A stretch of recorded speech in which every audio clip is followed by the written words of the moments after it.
Bom dia, boa tarde, boa noite.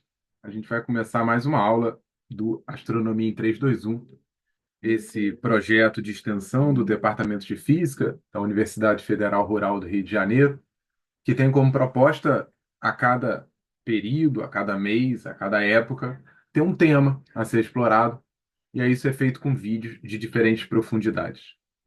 Hoje, especificamente, a gente está tratando do sistema solar como tema do mês, e essa aula vai versar sobre o problema dos dois corpos, e a gente vai ter como conclusão uma dedução sobre as três leis de Kepler. Essas leis que foram obtidas empiricamente e que agora a gente vai deduzir do ponto de vista matemático. Para, de fato, começar essa nossa conversa e essa nossa disposição para falar sobre esse tema, é importante mencionar que a própria astronomia ela anda junto com a evolução do ser humano. Então, qualquer que seja o desenvolvimento que a gente queira atribuir ao ser humano, é necessário também falar de astronomia. Isso não só motiva de maneira geral esse nosso projeto, como especificamente hoje eu queria apontar o fato de que o entendimento sobre o movimento dos corpos no céu é algo, hoje em dia, muito bem entendido e que foi fruto de uma evolução tanto da parte técnica quanto da parte conceitual, onde aqui eu estou contrapondo as palavras originais em grego episteme e tekne. Para dar conta do entendimento sobre essa evolução, a gente não só pode ir para certas gravuras rupestres do Paleolítico Superior, ao redor aí de 14, 15 mil anos antes do presente, como é possível ir um pouco além. E aqui eu estou apontando as placas de Blanchard, na França, que mostram analemas, ou seja, a posição do Sol em um certo ponto do céu, uma região do céu, ao longo do ano. Então, essas analemas são marcadas, por exemplo, nessas placas Blanchard, na França, e que tem aí um pouco mais de 14, ao redor de 17 mil anos antes do presente. E é possível ir muito além. Então, na Alemanha, trabalho muito bom, em específico do professor Rupen Gluck, na Alemanha, vem nas últimas 2 décadas indo além de uma identificação de elementos humanos e alguns artefatos arqueológicos, e vem apontando a possibilidade, indicando evidências de que esses artefatos, na verdade, apresentam conceituações astronômicas. Então, essa placa, por exemplo, obtido na Alemanha, nessa caverna, é possível a gente identificar esse artefato e que por muito tempo foi entendido como uma representação antropomórfica, uma representação de alguém adorando alguma divindade. E o professor Rupen Gluck vem recentemente indicando que, ao contrário do que possa parecer, que é simplesmente uma figura humana, na verdade isso representa a constelação de Órion. E aí, na posição geográfica de latitude e longitude dessa caverna, é possível, de fato, identificar que a constelação de Órion poderia ser observada e, portanto, essa identificação arqueológica pode ser uma evidência no sentido de que essas é, evidências já de um paleolítico superior, mas quase um paleolítico médio, tá? A gente está falando aqui de ao redor de 30 mil anos antes do presente. Indiquem, então, uma constelação, portanto, uma observação do céu, bem como a possível analemas. Ok? Então, a primeira motivação aqui é entender que falar sobre a história da humanidade é, de alguma maneira, falar também sobre astronomia. E aí, com o passar do tempo, outras civilizações também desenvolveram a astronomia, como, por exemplo, os babilônicos, os egípcios, e existe um desenvolvimento da astronomia enquanto regras, né, nomos, regras desses astron, desses corpos que estão no céu se movendo, certo? bastante mais recentemente, agora eu já dou um salto para o século XVII, o desenvolvimento da técnica, em específico dos telescópios, permitiu a observação do céu e uma medição das posições dos astros de maneira precisa. Não só uma identificação do seu caráter natural, o que eles eram, mas também como determinar a posição deles de maneira mensurável. Passado o século XVII, XVIII e já indo para o XIX, houve uma também disposição sobre o que era o universo, o que acarreta, do ponto de vista europeu, no entendimento de Herschel, de uma distribuição das estrelas no céu como essa figura que era observada, e a gente hoje em dia identifica essa como somente a Via Láctea, a nossa galáxia, e existindo outras galáxias no universo. Apesar desse desenvolvimento que acarreta numa indicação para um conhecimento cosmológico sobre o universo, eu queria manter aqui a nossa discussão sobre os objetos do sistema solar, né? Então, nessa nossa aula de hoje, a gente vai enveredar em como obter as regras matemáticas que descrevem as leis empíricas obtidas por telescópios analisando os corpos do sistema solar. Bom, para a gente começar essa nossa conversa, esse nosso entendimento, é preciso aqui apontar qual é o sistema físico que a gente está querendo descrever. Então, dado um sistema de coordenadas quaisquer, vamos tomar, por exemplo, o sistema de coordenadas cartesiano, e aqui eu esqueci completamente. Então, imagina que no eixo vertical a gente tem um Y e no eixo horizontal a gente tem um X, ok? Identificando aí os eixos cartesianos. Dentro desses eixos cartesianos, a gente vai tomar dois corpos nesse sistema. Então, esses corpos têm massa, então há certas distâncias r, respectivamente R1 e R2, da origem do sistema de coordenadas. A gente pode fazer uma mudança de variáveis envolvidas no problema e não mais tomando os vetores de posição R1, vetor posição R2, para identificar os corpos com massa M1 e M2, respectivamente. A gente pode, ao invés disso, dar conta de descrever o sistema como o vetor que liga a massa M2, ou seja, o corpo com massa M2, ao corpo com massa M1. A esse vetor, a gente vai então descrevê-lo como sendo R vetor igual a R2 vetor menos R1, certo? Então, essa é a descrição desse meu vetor que conecta esses dois corpos. Por outro lado, a gente pode tomar a descrição desse sistema, que necessariamente vai ter que ser feita por dois vetores, como o segundo vetor sendo aquele que liga a origem ao baricentro. E o baricentro vai ser definido como, então, essa, essa média ponderada que a gente tem entre a massa e posição. Então, o vetor que aponta o baricentro do sistema vai ser dado por essa segunda equação, M1R1 mais M2R2 sobre M1 mais M2. Certo? Então, com isso, a gente transforma a descrição do nosso sistema, que antes era feito com dois vetores R1 e R2, para agora dois outros vetores, Rzinho, vetor que conecta as massas, e Rzão, vetor que conecta a origem ao baricentro. E a gente muda qualquer que seja as equações de movimento de dois vetores para dois vetores, tá? Para descrever de maneira mais simples, a gente vai ver daqui a pouco por quê, de maneira mais simples o problema.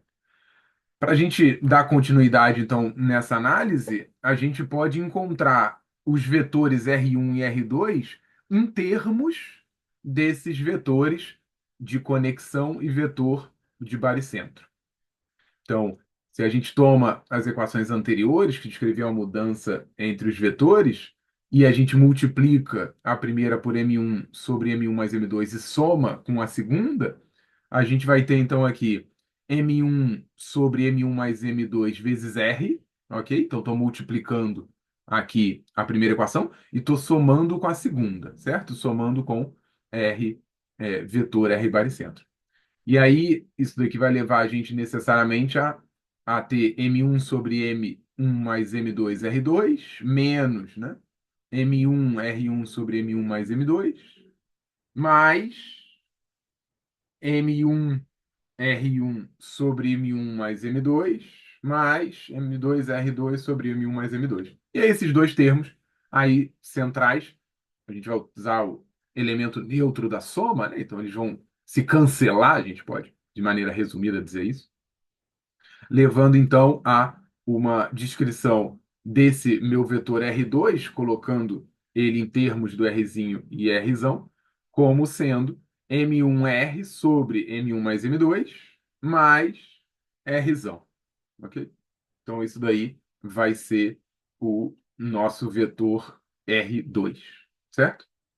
Bom, quando a gente faz isso e muda de R2, perdão, e aí obtém R1 a partir de R2, então basicamente a gente toma R2 nessa equação, substitui nessa equação aqui em cima, isso vai fornecer para a gente então um R1 como sendo menos M2R sobre M1 mais M2 mais R, ok? Então, a gente, com isso, obtém os vetores posição R1 e R2 em termos dos vetores de conexão Rzinho e de baricentro Rzão, certo? Então, essa vai ser a tônica básica dessa nossa aula, certo? Obter as expressões matemáticas que descrevem o nosso sistema. Então, por enquanto, a gente só está descrevendo as posições de cada um dos corpos. Para a gente poder descrever esse sistema à luz da mecânica, a gente tem que discutir sobre esse sistema ser inercial ou não. Então, para isso, a gente vai tomar a derivada segunda, deixa eu voltar aqui. Vamos tomar a derivada segunda dos vetores de posição, ok?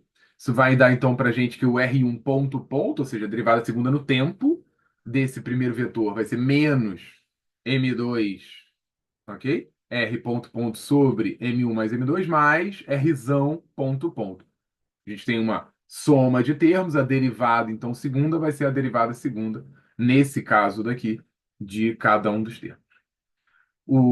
A derivada segunda no tempo do vetor posição R2 vai seguir a mesma lógica, então isso vai ser um M1R ponto ponto sobre M1 mais M2 mais Rzão ponto ponto. Com isso, então, a gente pode ainda acrescentar o fato de que esse sistema está isolado. Então, o que que a gente quer dizer com isso? Que vai haver uma ausência de forças externas e, portanto, o produto, supondo massa constante, o produto da massa pelas acelerações, certo? Derivadas segundas dos vetores de posição, a soma deles vai ser igual a zero, certo? A gente está assumindo aqui, de novo, o sistema completamente isolado, tá? É um caso de estática. A partir disso, a gente pode, então, a partir dessa condição de que esse sistema vai ter como força total igual a zero externa, então agora a gente aplica isso nas equações anteriores, ou seja, multiplica M1 pela derivada segunda do vetor posição R1, mais M2 vezes R2 ponto ponto. E a gente vai ter, então, menos M1, M2, R ponto ponto, M1 mais M2, mais M1, Rzão ponto ponto, mais, né? Ou seja, esse foi o primeiro termo, agora esse termo daqui, M2 vezes M1, R ponto ponto, sobre M1 mais M2, mais M2, Rzão ponto ponto, isso tudo é igual a zero. De novo, a gente identifica o elemento neutro da soma aqui, ou corta-corta. E a gente deixa em evidência M1 mais M2, e a gente tem que a massa total, identificando, né, a massa total como sendo a soma das massas individuais, ou seja, vamos denominar essa massa total como emisão, ok? Bem criativo, assim. Então, esse emisão vai ser M1 mais M2, e aí com isso a gente encontra uma equação, tá? Então, de novo, isso foi uma consequência das nossas análises, a gente não pressupôs isso inicialmente, mas a gente obtém como consequência que o próprio centro de massa, que ele é determinado pelo baricentro, tá? Ou ele é estacionário ou se move com velocidade constante, portanto, essa derivada segunda no tempo vai ser igual a zero. Isso garante para a gente que o próprio centro de massa é necessariamente um sistema inercial. Então, aqui a gente já começa a identificar uma realidade na descrição desse sistema. A gente já pode começar a identificar aqui que, de fato, o que a gente começou dizendo como sendo, imagina dois corpos de massa, M1, M2, soltos, assim, num sistema de coordenadas, já pode começar a imaginar, a identificar, a visualizar, pensar, a gente já pode conceber que cada um desses corpos pode ser entendido como um dos corpos do sistema solar, de tal maneira que, garantindo apenas que, ok, esse sistema é isolado, automaticamente, necessariamente, o próprio baricentro é um sistema inercial. Portanto, as leis físicas, em especial da mecânica newtoniana, vão poder ser aplicadas a esse caso restrito, nesse caso daqui. Tá? Então, a gente já começa a imaginar que aqueles dois corpos que eu estava desenhando eram, por exemplo, um planeta e o Sol, certo? E a gente já vai começar agora a poder falar de maneira mais própria sobre esse movimento dentro do sistema solar. Espero que esteja evidente até aqui. Se não, você pausa, volta o vídeo, comenta nos vídeos, manda mensagem, interaja. Se não, aqui nas redes, fique à vontade aí para manifestar o quanto evidente essa explicação está ou não, certo? Muito bem. O passo seguinte que a gente vai fazer na nossa análise é fazer uma assunção. A gente vai assumir um pressuposto em termos das massas, ou seja, da proporcionalidade entre as massas do sistema, aquele M1 e M2 que a gente vinha utilizando. A gente vai assumir que uma das massas é absurdamente maior que a outra. Então, quando eu digo absurdamente, não é alguma coisa assim, duas vezes maior, três, cinco, 10 vezes maior. Ok? Então, para a gente tentar conceber o que que é muito maior. Então, imagina aí, por exemplo, uma pessoa de 2 metros, tá? E aí depois você imagina um prédio de 20 metros, ok? Então, nem é isso, na verdade é bem mais, tá? Não é nem 100 vezes.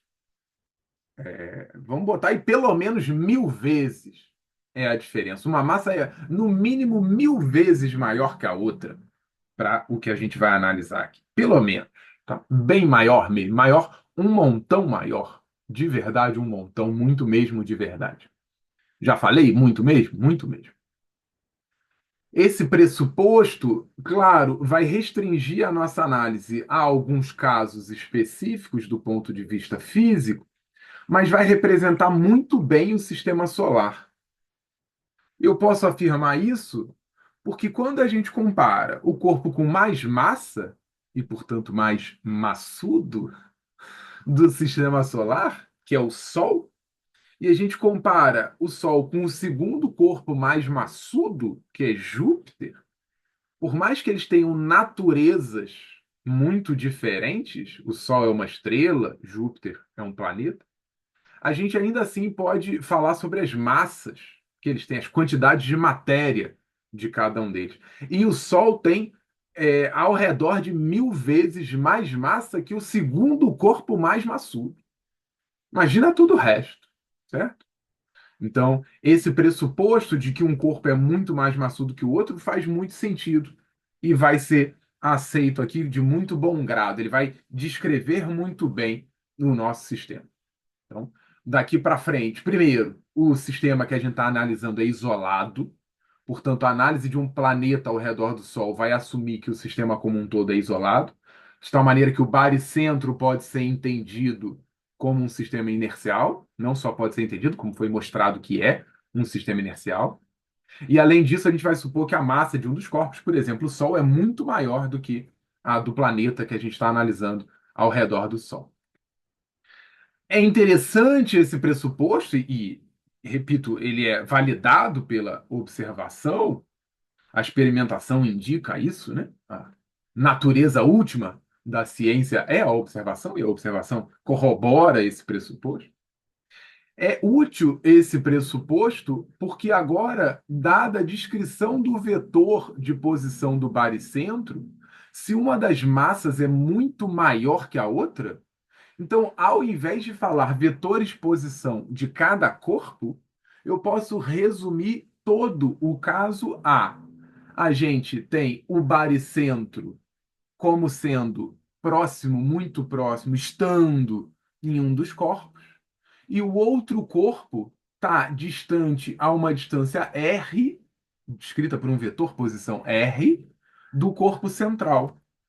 Então a gente vai reescrever a descrição do nosso problema de tal maneira que, ao invés de se preocupar com esse vetor estar descrevendo a separação entre a origem e um dos corpos, não. A gente vai ter um dos corpos no centro do sistema, na origem do sistema, e o outro corpo vai estar a uma distância r, descrito por um vetor posição r, a partir do primeiro, certo?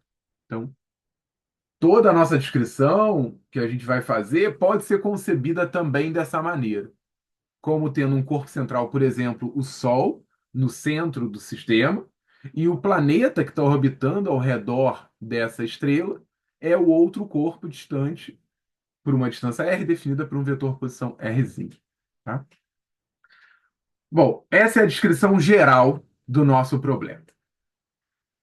Para a gente continuar a nossa análise, eu vou precisar que agora a gente traga à baila o que é a interação entre esses corpos. E a interação entre esses corpos não é de uma natureza determinada por uma interação que aparece quando as coisas estão muito próximas. Não tem a ver com decaimento radiativo, não tem a ver com alguma coisa da choque, não tem a ver com tipo imã da geladeira. A interação aqui vai ser descrita pela lei da gravitação universal, a lei de gravitação newtoniana, a lei de gravitação clássica, que vai afirmar que a força entre dois corpos de natureza gravitacional, ela vai ser descrita por uma equação onde essa força é proporcional às massas, aqui em específico gravitacionais, do corpo, de cada um dos corpos, então M1 e M2 representando as massas gravitacionais de cada um dos corpos, a distância dada pelo vetor posição sobre o módulo da distância ao cubo. De repente, você está achando um pouco estranho, porque você talvez tenha esbarrado nessa equação como sendo proporcional a M1, M2 sobre R ao quadrado. Mas é isso que está aqui, né? Porque à medida que a gente obtém essa razão R vetor sobre R, e portanto sobra um R quadrado aqui, R vetor sobre R é exatamente o versor radial que conecta esses dois corpos, certo? Então, com isso, a gente recai, talvez, nessa forma mais conhecida, M1, M2 sobre R quadrado, tudo isso direcionado na direção do versor R chapéu.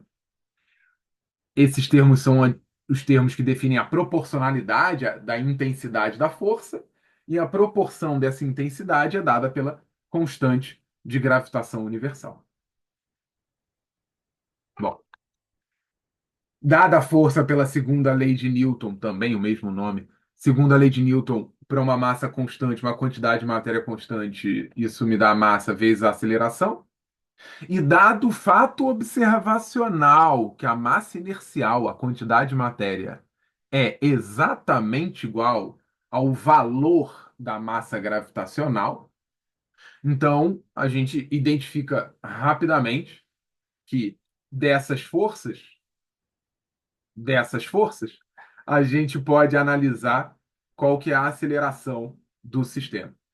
Essa aceleração vai ser dada pela derivada segunda no tempo do vetor que conecta os dois corpos. A gente já tinha apontado essa derivada. E agora, frente à definição dessas forças, R2 ponto ponto menos R1 ponto ponto vai ser então R ponto ponto. Isso vai ser igual a menos 1 sobre M2, Gzão M1, M2, R, R cubo, menos 1 sobre M1, Gzão M1, M2, R sobre R cubo. Isso daqui, então, vai ser igual a menos, em evidência, G, M1 mais M2, ok? Porque aqui o M2 vai ser cortado, né? Elemento neutro da multiplicação, e aqui o M1. Então, isso vai fornecer para a gente essa expressão daqui. Se a gente identifica esse escalar, essa quantidade, gzão vezes a massa total, esse mi vai ter a ver se você quiser uma análise em cima de massa reduzida, não acho que não é necessário nesse momento a gente seguir por aí, mas ele vai trazer uma noção de a quantidade de matéria total do sistema reduzido aqui, escalonado pela constante gravitacional. Isso fornece, então, para a gente essa equação, chamada equação do movimento relativo, que está indicando que necessariamente a aceleração, derivada segunda no tempo do vetor posição que liga os dois corpos, Rzinho, mais essa massa μ, vezes vetor R sobre R cubo, é igual a zero. Se você tem algum preciosismo com R vetor, eu estou querendo só manter o caráter vetorial aqui da equação. Essa equação, chama mais uma vez a atenção, pode ser entendido como aquilo que, definido um dos corpos como estando no centro, define a órbita do outro corpo, certo? Então, isso vai garantir para a gente uma equação que descreve o movimento do corpo que está orbitando o primeiro. Exemplo prático, a gente pode retornar, se eu tenho o Sol no centro do sistema, essa equação está descrevendo para a gente qual que é a trajetória do planeta ao redor do Sol. Lindo demais, fala a verdade. Então, essa equação, eu repito, equação do movimento relativo, vai dar a solução da trajetória dos corpos. Ela vai ser o ponto central para a gente obter qual é a regra de movimento dos planetas ao redor do Sol. Então, é dela que vai partir uma descrição matemática do movimento planetário no sistema solar. Vamos aqui dar continuidade à nossa análise. E aí eu vou chamar a atenção nesse movimento relativo dessa nossa equação. E quando a gente faz o produto vetorial do vetor posição com essa equação, isso daí vai dar igual a zero. Ok? Você vai concordar comigo que num produto vetorial de algum vetor sobre esta coisa, sendo esta coisa igual a zero, isso me dá que tudo isso também é igual a zero. Certo? Ora, a gente, com isso, implica que necessariamente a gente vai ter um produto vetorial do vetor posição com a aceleração igual a zero. E aí, qual que é a grande consequência que a gente vai ter com isso é que necessariamente uma integração dessa equação diferencial, eu estou chamando de equação diferencial, né? Uma equação que envolve uma diferenciação total em relação ao tempo, uma integração dessa equação, esse termo sendo igual a zero, mostra para a gente uma quantidade constante. Certo? Concorda comigo? Não tem como eu saber, porque isso é um vídeo, mas espero que você concorde comigo, senão, repito, interaja nas redes. Essa equação, então, traz para a gente uma primeira afirmação sobre o movimento dos corpos. Olha a beleza disso aqui. A gente simplesmente assumiu dois corpos vagando no espaço, impôs um pressuposto válido do ponto de vista observacional, que um dos corpos tem muito mais massa que o outro, aplicou a lei da gravitação universal e concluiu, teve como consequência a obtenção dessa quantidade daí. Essa análise, que pode ser dada em termos do momento angular, vai identificar para a gente esse termo como sendo constante. Repito, consequência matemática dessa equação daqui. Ok? E com isso, então, a gente obtém uma constante de movimento do nosso sistema. Segunda coisa que é muito importante apontar no que a gente está dizendo é que isso vai indicar para a gente uma tríade entre esses três vetores que vai definir um vetor perpendicular a esses dois. Ora, se esse vetor aqui é perpendicular a esses dois, necessariamente esses dois aqui vão descrever um plano no qual esse vetor aqui é ortogonal. E olha a lindeza da coisa. Tanto a posição, lembra, né? A posição aqui era o que conectava, em específico no exemplo, o Sol com os outros planetas, o corpo M1 e M2. A gente tem nesse mesmo plano o vetor posição e a velocidade, a movimentação do corpo, em específico aqui o planeta orbitando o Sol. O movimento do planeta ao redor do Sol acontece num plano. Cara, que isso? Olha a emoção que isso traz para a gente. Esse movimento nesse plano, repito, é uma consequência da análise dessa equação daqui. Essas duas consequências a gente obteve simplesmente em resolvendo a integração dessa equação aqui. Bom, eu vou apontar aqui alguns algebrismos que vão ser úteis lá na frente, é aquela parte da aula que a gente diz, e aí é fácil perceber que não tem nada de óbvio, né? É interessante, na verdade, que a gente identifique esses elementos matemáticos. Então, de maneira resumida, a gente pode tomar o vetor radial de posição em termos de coordenadas radiais. Então, o vetor R vai ser R chapéu. Então, a derivada primeiro dele vai ser R ponto, R chapéu, mais R, teta ponto, teta chapéu. E a derivada segunda vai ser toda essa equação daí, certo? Então, uma componente radial, uma componente tangencial. Insisto, esse vetor está em um plano que descreve a órbita desse planeta ao redor do Sol, do corpo 2 ao redor do 1, de maneira geral. Uma outra coisa também que a gente pode obter olhando para essas equações daí é identificar que o produto vetorial, então, agora abrindo esse produto vetorial aqui, R chapéu vetorial, R ponto, R chapéu mais R teta ponto, teta chapéu, é L, ok? A gente já tinha apontado isso. E ele vai ter que necessariamente, como eu já mencionei algumas vezes, vai ter que ser ortogonal ao plano de movimento do planeta ao redor do Sol. Isso vai trazer, então, para a gente que o produto vetorial que a gente tem aqui obrigatoriamente implica que L vai ser R quadrado teta ponto Z chapéu. Portanto, L só tem uma componente, insisto, ortogonal ao plano de movimento do planeta ao redor do Sol, e LZ vai ter, então, como valor, quantidade, R quadrado teta ponto. Eu vou, em algum momento, precisar de novo delas, então eu só quis mencionar aqui antes para a gente ter uma certa continuidade agora, ir no flow de maneira mais tranquila a partir de agora. Bom, agora a gente já segue para o final dessa nossa conversa e a gente agora já vai encontrar as leis de Kepler, que são as leis que determinam o movimento dos planetas no sistema solar, obtidas originalmente de maneira, como eu mencionei, empírica, observacional, e que aqui a gente vai encontrar como consequência dessas nossas análises algébricas, analíticas das equações, da conceituação que a gente está fazendo sobre o sistema. Então, primeira coisa que a gente vai fazer para obter lei de Kepler, e aí, por uma questão histórica, a gente vai encontrar primeiro a segunda lei de Kepler. É a questão de nós sermos seres humanos.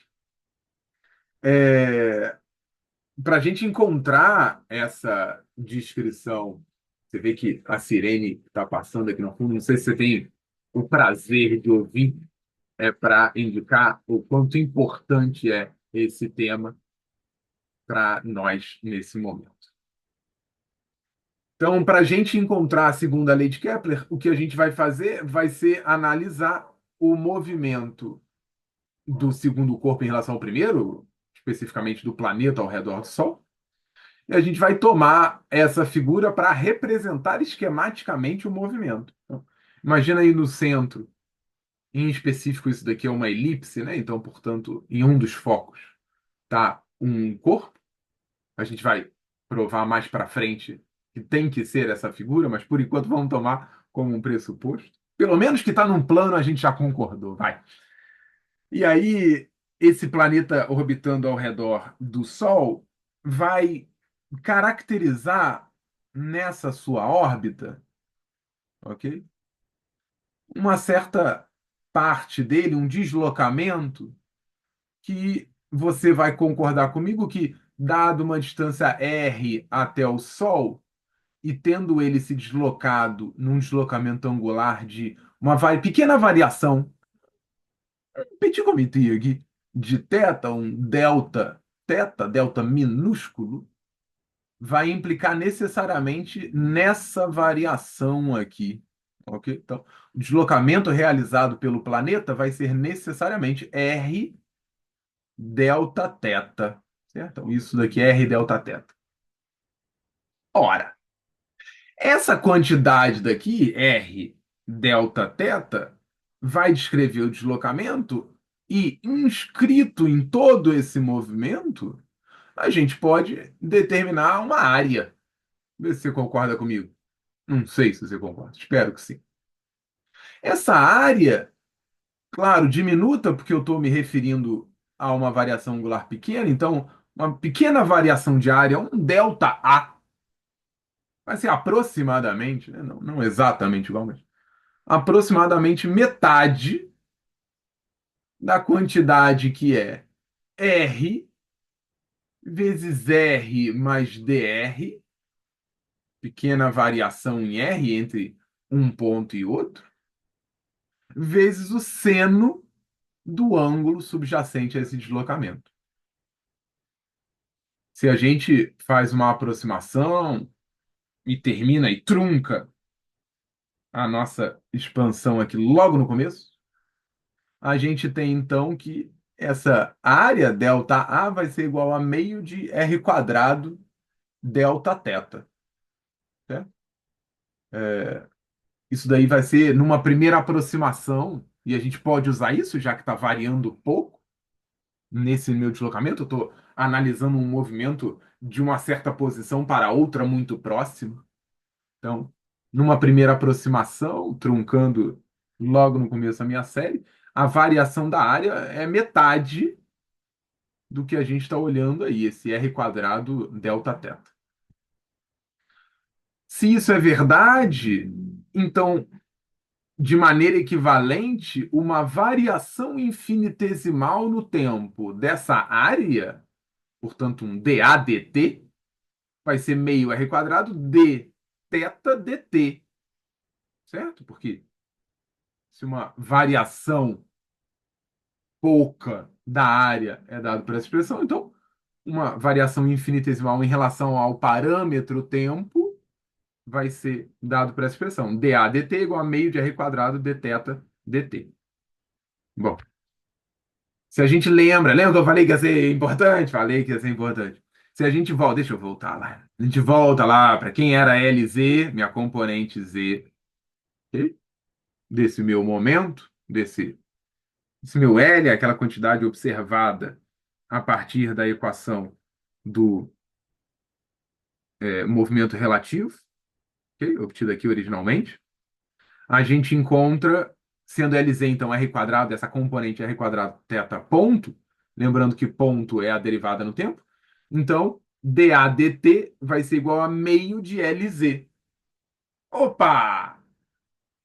Lembra que a gente falou que L era uma constante? Que interessante. Então, se é verdade que é uma constante, então a gente necessariamente conclui, veja, não é pressuposto, a gente conclui que para um certo tempo, uma certa variação diária vai ser dado por uma coisa constante. Ou seja, para tempos iguais, a área varia de maneira igual. A área descrita pelo movimento da órbita do planeta ao redor da estrela, do Sol especificamente. Percebe onde a gente chegou? A gente conseguiu concluir uma regra da natureza sobre a movimentação dos planetas ao redor do Sol. Bastando aqui entender como se descrevia a mecânica, assumindo a lei da gravitação universal, o pressuposto de que um corpo tem muito mais massa que o outro. A gente analisou esse sistema e concluiu que um planeta, quando orbita ao redor do Sol, vai, em certos tempos iguais, varrer, por varrer eu quero dizer, apontar áreas percorridas iguais. Então, se um planeta tem uma certa área circunscrita na sua órbita, o dobro do tempo desse movimento realizado vai apresentar o dobro da área desse movimento. Lindo demais, não é verdade? Eu mesmo falo e eu mesmo digo que é lindo. Falo aqui, né? Nesse sentido de conversar, né? Não sou eu deduzindo nada, é você junto comigo. Essa regra da natureza é a segunda lei de Kepler. Eu vou no final anunciar na ordem, mas por uma questão estrutural, a gente chama essa lei sobre áreas iguais são varridas em tempos iguais de segunda lei de Kepler. Então, deduzimos assim a segunda lei de Kepler. Vamos voltar agora para a equação do movimento relativo. Se você não lembra, eu retorno com você para cá, ok? A gente pode agora identificar que toda essa equação, eu não vou apontar cada um dos termos, toda essa equação vai ter termos que são associados à parte radial e à parte angular. Isso fica mais explícito se a gente deixar em evidência isso daqui, ok? Então a gente deixa em evidência r ponto menos r θ ponto quadrado mais μ sobre r quadrado. Isso é a parte radial, é a componente radial do meu movimento. E 1 sobre r d dt de r quadrado θ ponto é a parte angular, ok? Tangencial do meu movimento. Meu, digo, da análise que a gente está fazendo, né? Do planeta. Então, como a gente pode identificar aqui, a gente vai ter na parte radial uma descrição para esse movimento dado por uma equação, e na parte angular vai ser dado por outra equação. Isso tem que ser verdade, vê se você concorda comigo. Porque se essa equação está indicando um vetor nulo, ou seja, com todas as componentes iguais a zero, tem que ser verdade que toda esta componente é igual a zero e toda esta componente é igual a zero. Se toda essa componente é igual a zero, eu multiplico por r e tenho que a derivada no tempo disso é igual a zero, portanto, isto daqui é uma constante, certo? Então, com isso, a gente tem a parte angular e radial descrito no meu sistema. Isso vai ser útil porque eu vou querer que agora a gente analise, dentro de uma certa mudança de variável, o nosso sistema. Aí, claro, sempre fica aquela coisa do tipo, vamos assumir essa mudança de variável como se fosse óbvio, de início, a priori, identificar como interessante essa mudança de variável. Não é, ok? Não é verdade. A gente, o que tem na ciência é a tentativa de vários caminhos. E aqueles que chegam lá, e por chegar lá eu quero dizer, aqueles que chegam em conclusões que as observações corroboram, esses acabam sendo os caminhos que a gente utiliza para descrever os nossos sistemas, as leis físicas. E a gente acaba repetindo muito, e aí já tem esses caminhos como pré-definidos, tá? Mas a priori nada indicaria isso, como vou trocar agora a minha variável 1 sobre r, u vai ser igual a 1 sobre r. Isso não tem nada de óbvio. Deixa eu também apontar que, por uma falha do slide, na verdade isso deveria ser u, ok? U é igual a 1 sobre r. Eu estou mudando a variável que define a posição do meu planeta em relação ao Sol. Então, agora sim, propriamente, escolhendo essa mudança bastante apropriada de variáveis, u vai ser igual a 1 sobre r, portanto, r é 1 sobre u. Até aqui, tranquilo. O que a gente tem, então, é que a derivada no tempo da coordenada r vai ser menos 1 sobre o quadrado du dt. A gente pode usar uma regra da corrente para indicar a derivada de u em relação a t, como du em relação a θ, dθ dt. Isso porque agora a gente pode identificar LZ a partir do θ ponto. Tá fazendo sentido para você? Deixa eu voltar aqui no LZ. Pode ser aqui, por exemplo. Ok? LZ, lembra? LZ sobre R quadrado é θ ponto. Então, eu vou para frente. Então, a gente pode identificar o θ ponto como LZ sobre R quadrado. Então, o nosso R ponto pode se converter em menos LZ du dθ. Certo? Porque lembra, U é 1 sobre R. Então, isso daqui me dá menos LZ du dθ. Já a derivada segunda de R vai dar essa equação. Menos LZ, derivada segunda de U em relação a θ, dθ dt, que vai ser igual, de novo, seguindo essa mesma lógica de mudança de variável, A gente vai ter menos LZ quadrado, U quadrado, de derivada segunda de 1 em relação a θ. Quando a gente usa isso na nossa equação, em específico na parte radial, ok? Aqui, a gente substitui na parte radial, que a gente encontra então é essa equação daqui, derivada segunda de U em relação a θ, mais U vai ser igual a U sobre R quadrado. Tá?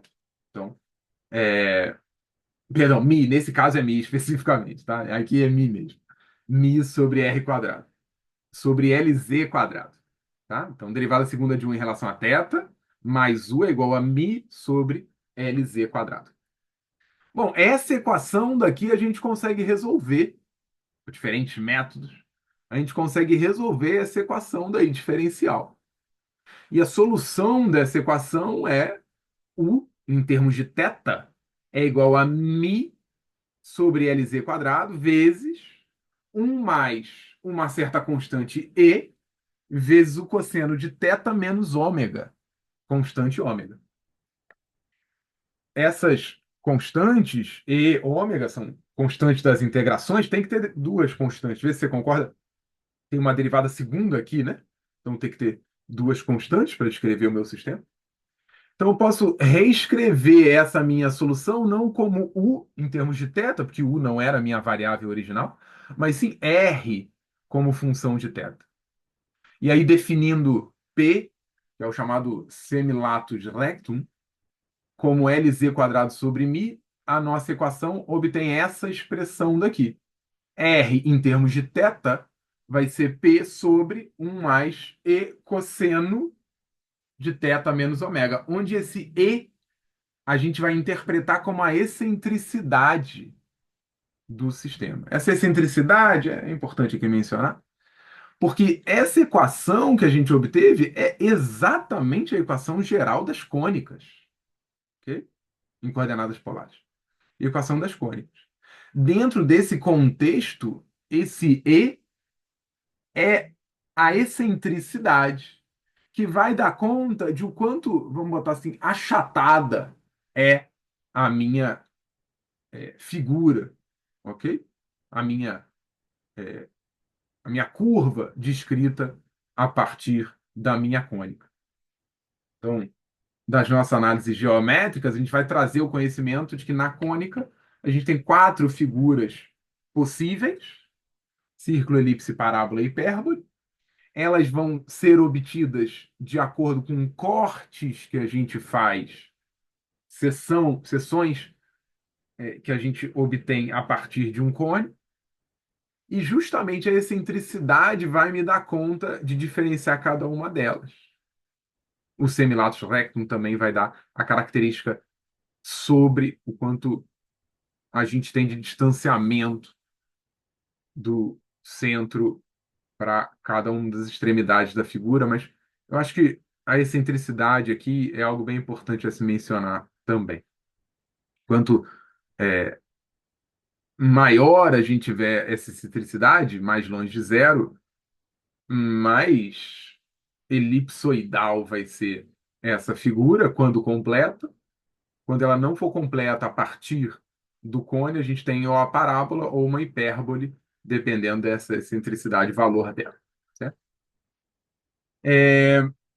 Bom, se é verdade, então, que a gente obteve a equação geral cônica como resultado da posição do planeta em relação. Não perca de vista, né? R é a posição do planeta em relação ao Sol, certo? Então, a gente encontrou, porque sim, como consequência da nossa análise, a gente encontrou a equação geral cônica como resultado da posição das órbitas dos planetas. Então, necessariamente, a figura geométrica que o planeta vai fazer em relação ao Sol durante a sua órbita vai ser uma dessas quatro possibilidades. Eu estou mencionando planeta a todo momento, mas quero, óbvio, deixar evidente aqui que a gente está tratando qualquer corpo do sistema solar, tá? E aí, em específico no sistema solar, também vale apontar que, apesar da liberdade da excentricidade como parâmetro para descrever o meu corpo, em geral, os planetas vão ter uma excentricidade muito pequena, de tal maneira que vai ser praticamente circular a órbita, por mais que a gente entenda que o caso geral é uma elipse, mas de maneira geral, a gente vai ter os planetas girando em órbitas circulares, e, de maneira contrária, outros corpos mais externos do sistema solar, como cometas, vão ter uma excentricidade muito grande, certo? Então, o que a gente conclui com essa análise, é agora assim, a primeira lei de Kepler, é que o movimento dos corpos no sistema solar vai ser descrito da maneira que a gente apontou, e quando a gente fala de planetas ou outros corpos ao redor do Sol, então o Sol vai estar em um dos focos da minha figura geométrica. Repito, sendo menos excêntrica a órbita do corpo, mais circular, então, portanto, qual foco o Sol está não importa, mas mais excêntrica sendo a órbita do corpo, mais importante é apontar que o Sol vai estar em um dos focos da elipse. Mas de maneira geral, então, independente da excentricidade, o que acontece é que os corpos giram ao redor do Sol no sistema solar, estando o Sol em um dos focos durante esse movimento. Essa é a primeira lei de Kepler, obtida originalmente, insisto, do ponto de vista observacional, mas aqui deduzida através das nossas análises. Para a gente fechar, e aqui vai ser a última, né, são três as leis de Kepler, aqui eu vou terminar. A gente pode dar um passo adiante e, reconhecendo que é uma elipse o movimento do corpo, e eu estou mencionando aqui sempre como exemplo um planeta ao redor do Sol, então a área total da elipse vai ser πAB, certo? Onde A é o semeixo maior e B é o semeixo menor. Então πAB é a área da elipse. Ora, a gente tinha feito agora há pouco, volta aí um pouquinho no vídeo se você quiser, a gente tinha feito agora há pouco uma análise e identificado a variação no tempo da área, dAdt, como sendo meio de Lz. Então, a gente tem aqui necessariamente que a área ao mesmo tempo é πAB e ao mesmo tempo é meio de Lz e o tempo de uma órbita completa, certo? Então, o planeta, esse corpo ao redor do Sol, fazendo esse trajeto inteiro dessa órbita, essa elipse completa, vai tomar um certo tempo. Este tempo a gente chama de período. Então, o período é o tempo que demora para uma órbita completa. Opa, quando a gente retorna às nossas análises, tá? Então eu vou botar aqui as análises geométricas, então são semilatus rectum, o P era Lz quadrado sobre μ. Quando a gente retorna essas quantidades, a gente identifica então que Lz é esse valor, é raiz de μ a 1 menos z quadrado. E a gente tem, então, necessariamente que para uma órbita elíptica, dada a equação acima, então, πAB igual a meio de LZT, dado agora o valor de Lz em termos dessas quantidades geométricas, isso vai permitir, então, a gente reescrever essa equação como πa quadrado raiz de 1 menos z quadrado vai ser igual a meio da raiz de μ a 1 menos z quadrado, tudo isso t. Então, fazendo algebrismo aqui relevante, a gente identifica que o período ao quadrado vai ser igual a 4π quadrado sobre μ vezes a ao cubo. Então, vamos de novo identificar aqui o que são cada um dos termos. T é o período da órbita, quanto tempo demora para o planeta girar ao redor do Sol, por exemplo. Então, T ao quadrado vai ser proporcional, né, essa constante de proporção vai ser 4π quadrado sobre μ, proporcional, a, lembrando que A é o semi-eixo maior, ao cubo. Então, para uma órbita razoavelmente circular, com uma excentricidade muito pequena, esse A é basicamente o raio da órbita. Então, olha que interessante o que a gente concluiu. E essa é a terceira lei de Kepler. Tá? Olha o que a gente concluiu. Primeiro, o período orbital dos corpos ao quadrado é proporcional ao semi-eixo maior ao cubo. E fala para alguém isso hoje. Eu estava estudando o movimento dos planetas ao redor do Sol e a gente comprovou que O período ao quadrado é necessariamente proporcional ao semi-eixo maior ao cubo. Iahaha! Entendeu? É lindo demais. A segunda coisa que eu queria te apontar, e aqui de repente destoar um pouco de uma avaliação analítica do problema, eu queria que você percebesse uma não linearidade completa do resultado. Ao contrário do que a gente poderia esperar lá atrás, no começo, e dizer, não, dada a órbita dos planetas e uma certa simetria da existência, então o período é proporcional à distância. Não, não, não. Não é assim, não. O período ao quadrado é proporcional à distância ao cubo. Ok? Não, não tem. Não há nenhuma obrigatoriedade da natureza obedecer leis que nos pareçam interessantes a priori. Tá? E de maneira contrária, somos obrigados a concluir o que concluímos, e as observações corroboram essa conclusão, isso é bem importante, de que, na verdade, não é linear essa relação. É bem mais estranha. O quadrado de uma é proporcional ao cubo da outra. Certo? Assim é a natureza.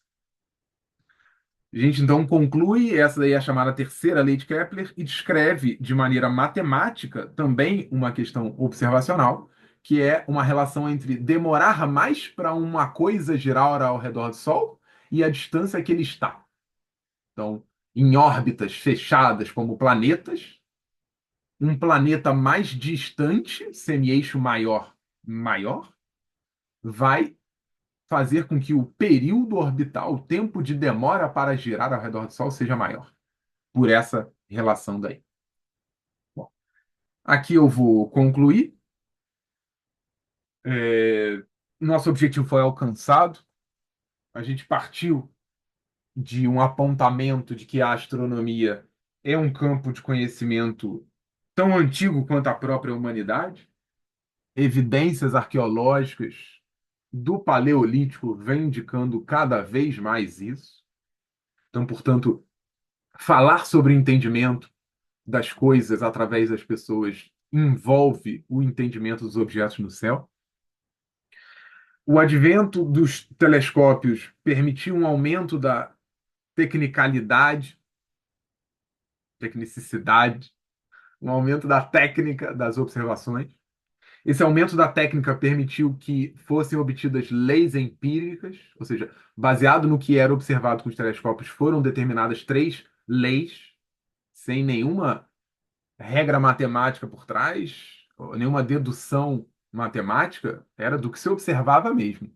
Os planetas giravam em órbitas elípticas, as áreas eram proporcionais a